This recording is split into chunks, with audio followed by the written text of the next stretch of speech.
I didn't envision my life turning out this way. For the past 18 years, I've been unhappy, and it seems like there's no relief in sight. I'm not even sure how it happened. One moment I was a carefree bachelor, and before I knew it, I was married and no longer as content as I once was. I wouldn't call Sherry a beauty queen, but she was friendly and approachable. For a guy like me, that was really important. Her friendliness and openness made it easy to ask her out, and I didn't feel like I'd be rejected. This led to a steady relationship, and a year later, when I got a permanent job at the pump factory, we got married. Now, 18 years later, I'm still working at the pump factory and still married. The biggest difference is that we now have 2 children. I've always been a laid-back person. I never aspired to be a boss or an entrepreneur. I believed in the philosophy of go along to get along, whatever that means. Don't make waves, don't upset anyone. Most of the time, I was pretty good at it. What do I mean by most of the time? Well, when it comes to my marriage, I haven't been so successful. Sherry quickly realized she could take advantage of my easygoing nature to get what she wanted. As a wife, I didn't have many complaints about Sherry. She cooked well, kept the house clean, was generally affectionate, especially in the early years, and maintained herself nicely. On the other hand, she started to take charge as soon as she realized she could get away with it, and she wasn't very thrifty. I always wanted to buy us a house, but every time I managed to save a few dollars, Sherry would find something to spend it on. As a result, we're still living in a rented house, and our credit cards are always maxed out. Our family life wasn't always smooth. Our son Dwight was 16 and had been arrested twice for drug dealing. One more time, and he wouldn't have been granted probation. Our 17-year-old daughter, Gemma, was a full-fledged goth. Her lifestyle was something I couldn't understand, and her mother fully supported her. Family dinners were non-existent. I rarely saw or interacted with my children. My wife made it clear that I should mind my own business and that she would take care of the kids. As you might guess, my relationship with my wife wasn't any better. A few years ago, she took a job at one of the local insurance agencies. I'm not sure what her job entailed, but she liked it, so I kept my mouth shut. She said it was her money, and she could spend it however she wanted. This meant the money didn't go toward food, rent, utilities, or other household expenses. Instead, it was spent on clothes and salon visits. Over the years, her salary increased regularly, as did her wardrobe. During all this time, I enjoyed my work at the factory. I advanced in my career and eventually became a head assembler. We didn't produce mass-market pumps, but rather specialized pumps for specific purposes. My job was to ensure that all the necessary components were available for each project. It might not have been an impressive career goal, but I was happy and content. The pay was good, and the family received healthcare benefits. About 5 years ago, I began to suspect that my wife was having an affair. It didn't take long to confirm this because she didn't see the need to hide it. I accepted all the usual flimsy excuses for her outings and never questioned her. Why bother? Our intimate life gradually declined until it completely disappeared. She didn't complain. I eventually figured out why she was getting such a generous salary increase. It turned out she was having an affair with her boss, Malcolm Hurd. I started putting aside a little money on the side. Additionally, I picked up a new hobby, wood carving. I didn't know much about wood carving, but I had a pocket knife. I quickly realized that serious wood carvers usually don't use pocket knives, even though movies and TV shows often depict them doing so. After a while, I acquired a few good carving knives and some other tools. I began carving small animal figures and then moved on to more complex pieces. I found that spending time alone in the basement brought me relaxation and enjoyment. I realized I was more of a whittler than a carver. I'm not sure what the difference is, but the term whittler felt more fitting. Then I discovered poplar bark. My carving hobby took on new meaning. The only problem seemed to be finding good quality bark. Eventually, I found a source of poplar bark in Montana. Most carvings from poplar bark seem to fall into the categories of whimsical houses or tree spirits. I decided to focus on learning how to create the houses. As my passion for bark carving grew, my relationships with my family gradually faded away. My future looked bleak, and I had neither the motivation nor the desire to change it. I resigned myself to the idea that I would die as a lonely old man, sitting in my basement, whittling away. By then, I didn't really care anymore. And then I got a phone call. Hello. Curtis? Curtis Langford? Yes. This is Marcia Hurd. Your wife works with my husband at Eagle Home Insurance. I believe we met a few years ago at one of the company gatherings. I'm sorry, Mrs. Hurd. I don't recall meeting you. I haven't attended many company events. I'm usually not invited. Well, in any case, the company is holding an awards ceremony this Friday, and you should plan on attending. I think you'll find it interesting. Nothing too formal, just a suit and tie will do. I don't think so, Mrs. Hurd. My wife usually isn't too keen on me going to these kinds of events with her. I think she's worried I might embarrass her or something. I don't think I'll be able to make it, but thank you for the invitation. This is more than just an invitation, Mr. Langford. I really think it would be in your best interest to attend. I've already reserved seats for you and your wife. They serve top quality ribs here. We'll see, but don't count on it. I'm sure you'll make it, Mr. Langford. See you on Friday. It was a strange conversation with someone I had never met. I had neither the interest nor the desire to attend such events. How would Sherry react when she got home? I wondered whether I should even tell her about Mrs. Hurd's call. Maybe I should buy a new tie? I decided to go online and order a new batch of wood bark. I had a lot of carving work to do. It was almost 8 o'clock when my wife finally came home. As usual, I had already eaten. Sorry for being late, dear. We're dealing with a lot of claims due to the storm last month. Did you make something for dinner? Yes. Did you eat already? We ordered pizza to the office. I got an interesting phone call today from Mrs. Hurd. There's a company event on Friday night, and she insists that we both attend. I told her that you'd probably be there, but not me. She insisted that we both need to go. I have no idea why, and I didn't want to argue with her. Let's see if you can sort this out by the end of the week. Why would Mrs. Hurd call you? I have no idea. I have absolutely no interest in attending any of your company's social events. You know that. Just take care of it. It must be important if she took the time to call you. Maybe you should just change jobs. That might be easier than upsetting her. You do know that she's the real owner of the company, not Malcolm, right? No, I didn't know that, and I really don't care. Why are you so adamant about this? Why? Do you really want to know? I feel awkward and humiliated being around all your colleagues because they know what our relationship is like. I don't understand why you won't do whatever it takes to make me leave. Apparently, it doesn't bother you. What on earth are you talking about? Everything you're saying is complete nonsense. Everyone at your company knows about your relationship with Malcolm Hurd. Every time they see me, they smirk, giggle, or make snide remarks.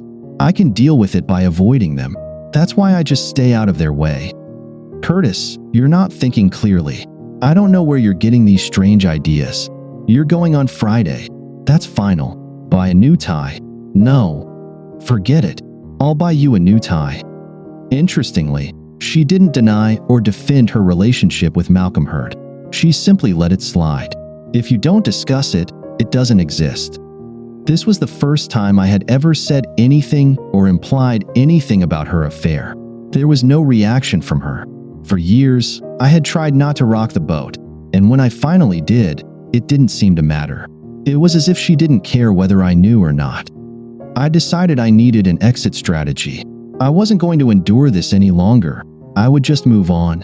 I had 4 days to prepare. What was I preparing for? I didn't know. For 18 years, I had been the good guy. I had wasted half my life. By the time Friday came, I was ready. All the options had been considered, and one had been chosen. The hardest part was deciding what to do about the kids. I assumed they were both mine, but I didn't have a real parental relationship with either of them. I had tried, but I had failed. Sherry had managed to push them away from me, and I let it happen. As a result, they were no longer my responsibility. All I could do was provide for them financially. Sherry took a few minutes to make sure my tie was properly tied, and I swear I saw her smirking as she did it. On the way there, I was reminded not to cause a scene or do anything that might embarrass her. It was going to be a long night. That night never happened. There were only about 50 or 60 people there, and I didn't know any of them. Sherry quickly moved away from me, so I headed to the open bar and grabbed a bottle of whatever beer they had.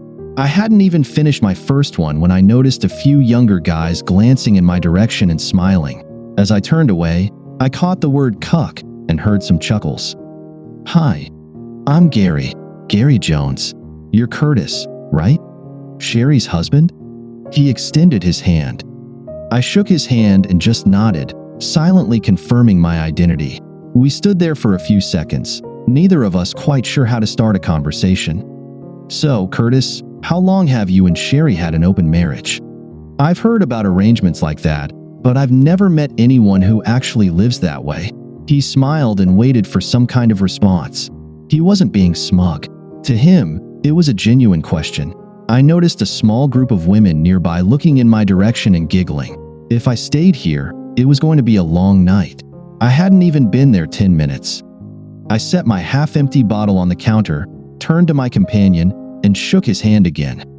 "It was nice to meet you, Gary Jones. Have a good evening." I turned and quietly walked out of the building. I spent the next hour loading up my 10-year-old truck. I was glad I had spent so much time preparing. I was trying to decide whether or not to take the George Foreman grill when my cell phone rang. "Curtis? Curtis, are you there? This is Marcia Hurd." "Yes, I'm here. How can I help you, Mrs. Hurd?" "You disappeared. I saw you and your wife arrive, but then you were gone. You missed an important part of the evening. I wanted you to be there." "I don't understand. What exactly did I miss?"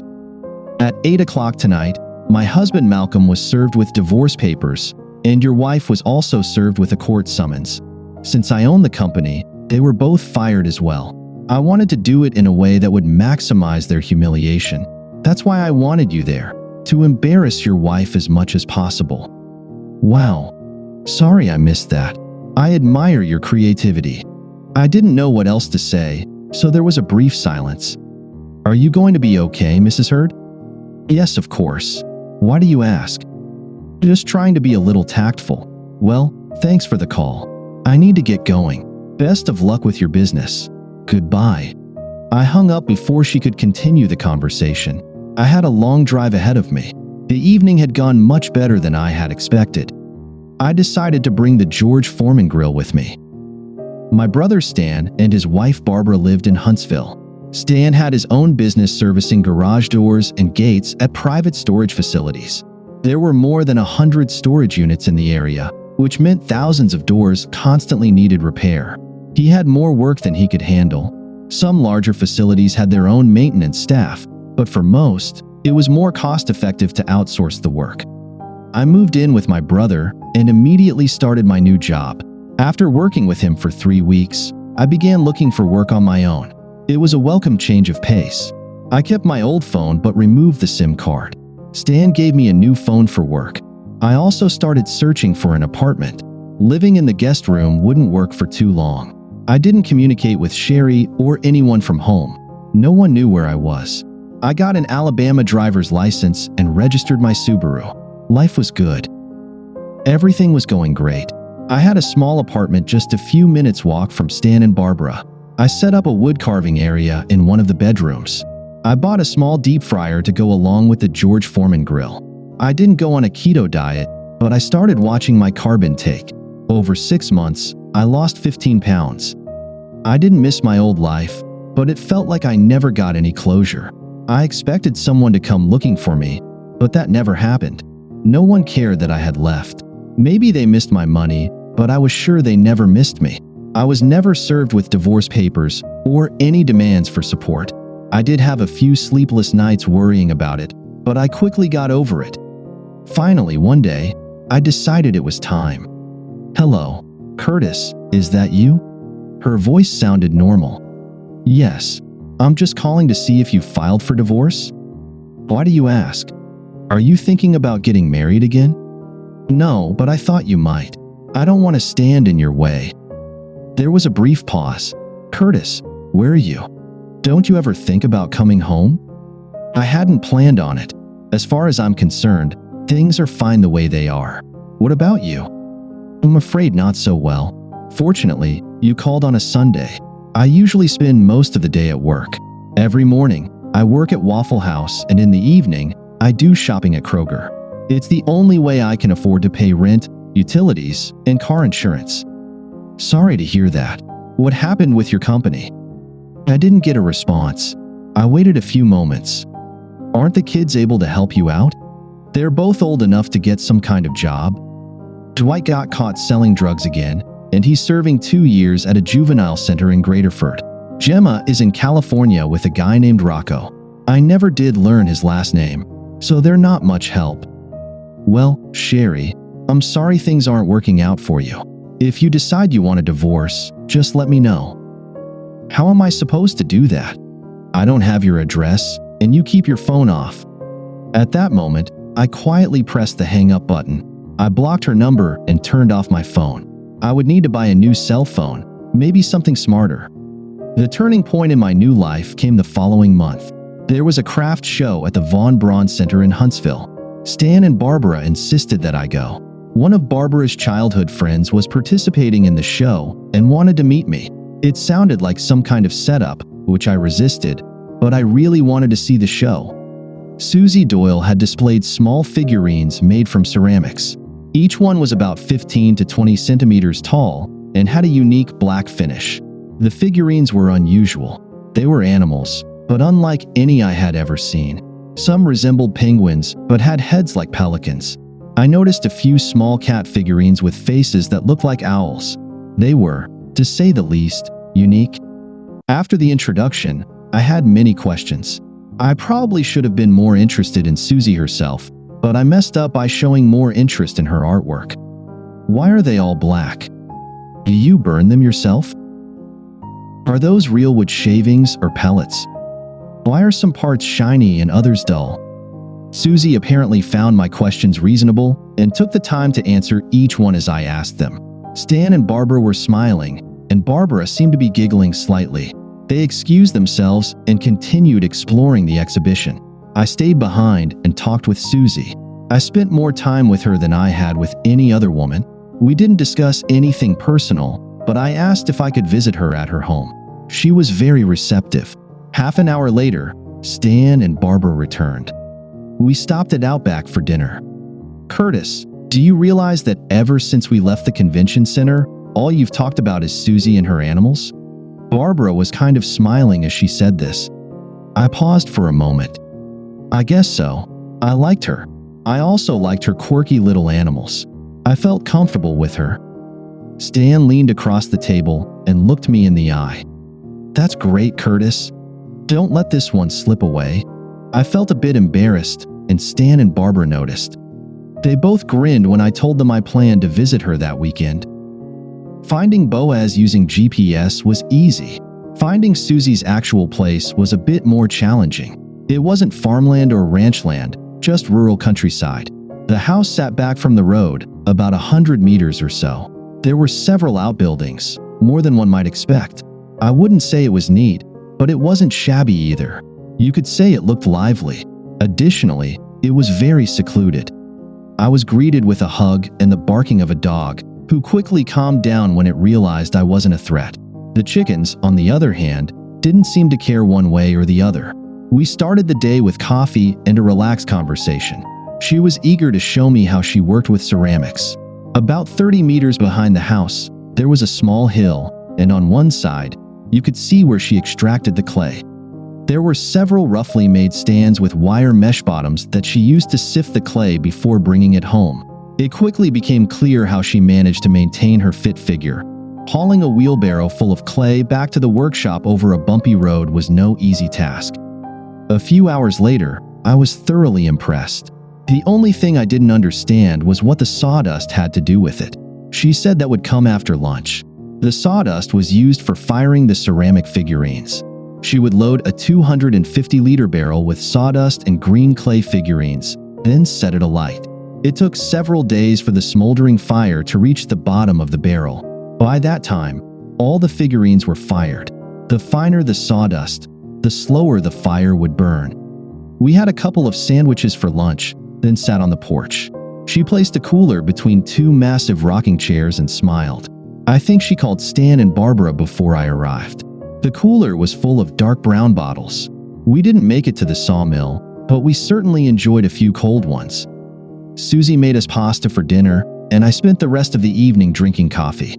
No, I didn't stay the night.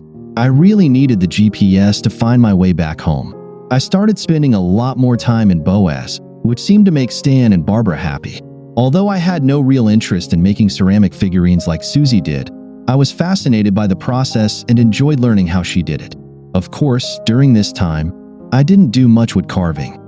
I spent a few days improving the path from the clay pit to the workshop. I also managed to get a heavy-duty two-wheeled cart to replace the wheelbarrow, which I thought was a bit cumbersome. The primary way to control the firing speed in her sawdust kilns was by regulating the airflow. The type and texture of the available sawdust also affected the firing process. I managed to adapt an old lawnmower to shred the sawdust, which slowed down the burning process. Susie was thrilled with my efforts.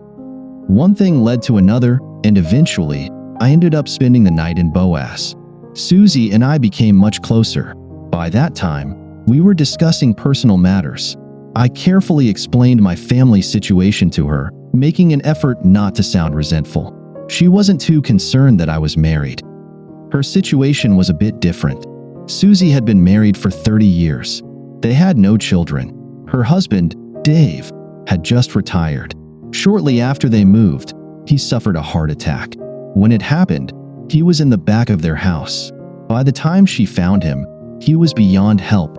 Their only income was his pension. If and when he died, the pension payments would stop. So, she made sure he never officially died. She showed me his resting place, and I'm sure I saw a small tear in her eye. Susie had kept his death a secret for over 3 years. The challenge was the federal income tax, but in the digital age, that was easily managed. The pension check came every month, and everyone was happy. One of the perks of living in Boaz is that nobody bothers you. During the week, I lived in Huntsville and continued working for Stan. On weekends, I was with Susie. She was as fascinated by my wood carving as I was by her ceramics. I had a small corner in her workshop for my carving. Unfortunately, I didn't have much time for it. The house she had shared with Dave needed serious repairs. Helping her in the workshop and tidying up the property left little time for carving. Dad called me from Ocala yesterday. Stan intercepted me before I started my rounds on Monday. Is everything okay? Is Mom all right? Yes, they're fine. He called to let me know they received a letter from a lawyer in Pennsylvania about your divorce. Sherry didn't know where to send it, so she asked them to forward it. I asked him to send it to me, and I'll make sure you get it. Damn. It's nice to get some good news for a change. What are you going to do? I think I'll just sign it and send it back. Maybe it would be a good idea to have someone look it over first. What do you think? We hired a lawyer for the business. I'll ask him to check it out. The divorce was pretty straightforward, so I just signed it and sent it back. She got everything that was there, and I kept everything I had with me. Now it was just a matter of waiting 90 days. Susie seemed pleased to hear about it, but she didn't make a big deal out of it. I felt a sense of relief. About 3 months later, I was living in Boaz full-time. I was still working for Stan, but I had to join the morning caravan heading to Huntsville. Like thousands of ants, the residents of the rural areas south of Huntsville migrated north every morning. To put it in perspective, thousands of similar ants were pouring down from the hills of Tennessee at the same time. Jobs and employment opportunities in Huntsville were booming, and people were willing to commute for the high wages.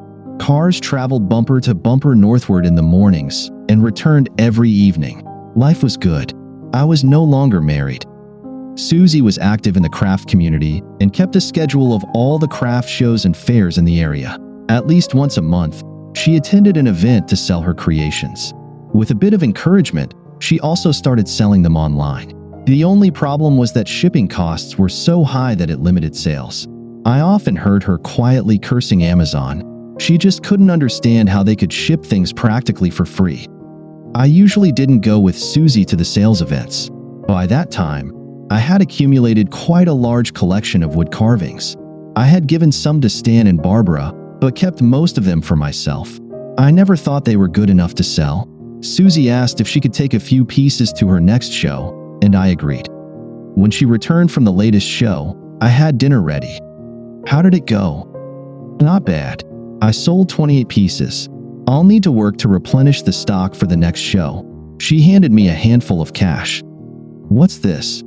I counted over $500. I sold your fairy houses, and I've got orders for more. Wow. I didn't expect that. I was hoping you might sell a couple, but I never imagined you'd sell them all. It's great that I sold them. The downside is I sold them too cheaply. How do you know that? I found out that one of the guys who bought a couple had his own booth at the show. I sold them to him for $60, and he took them to his stand and resold them for $100. I felt like a fool. I didn't realize they were worth that much. I didn't know either. I'm not sure if I should be upset or flattered. Either way, don't worry. You did a great job. Next time, I'll ask for a proper price and bring more with me.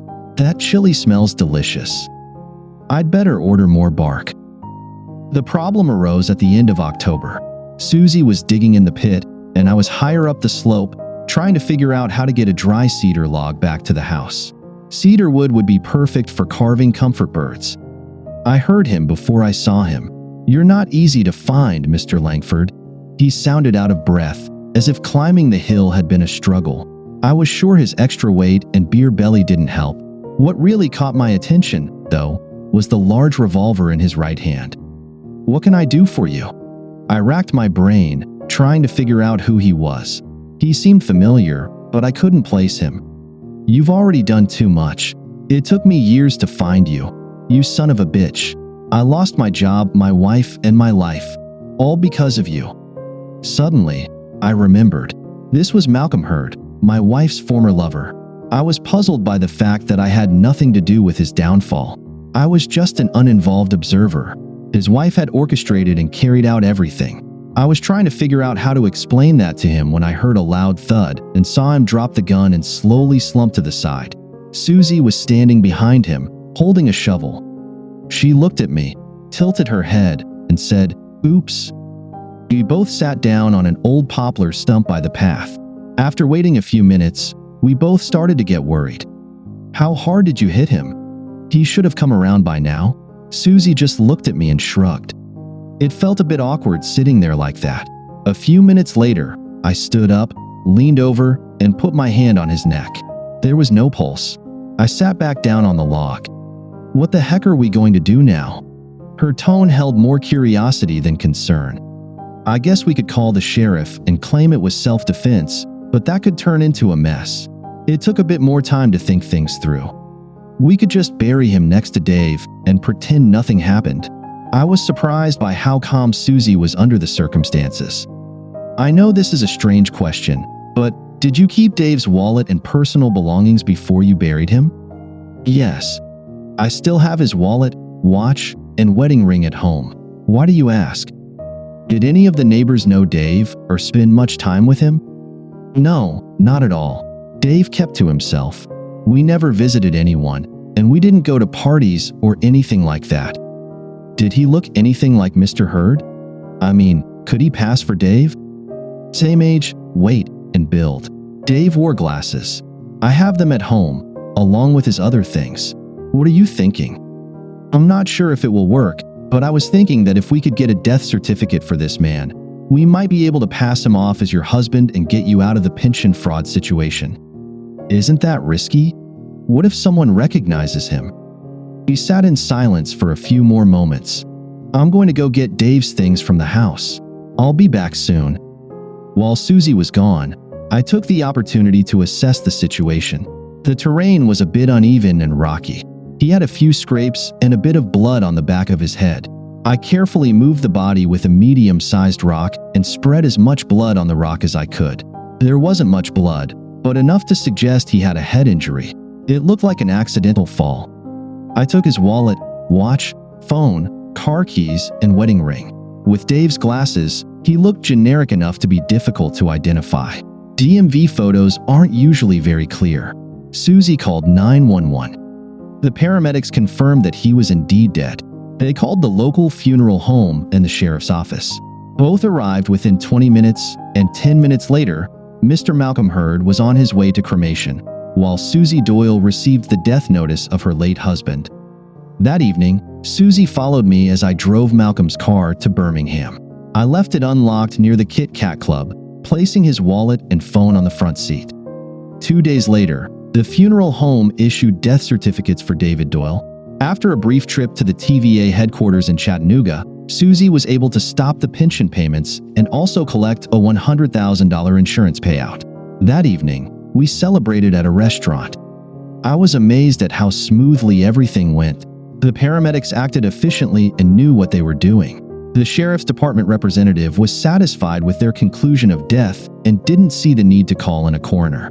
The funeral home workers just wanted to take the body away as quickly as possible. No one even glanced at the driver's license. I stayed in the background the entire time and let Susie handle everything. She did a great job. Since Susie no longer had Dave's pension money, she needed to find another way to secure additional income. She decided that the easiest way to do that was to marry me. I couldn't refuse. After all, she still had that damn shovel.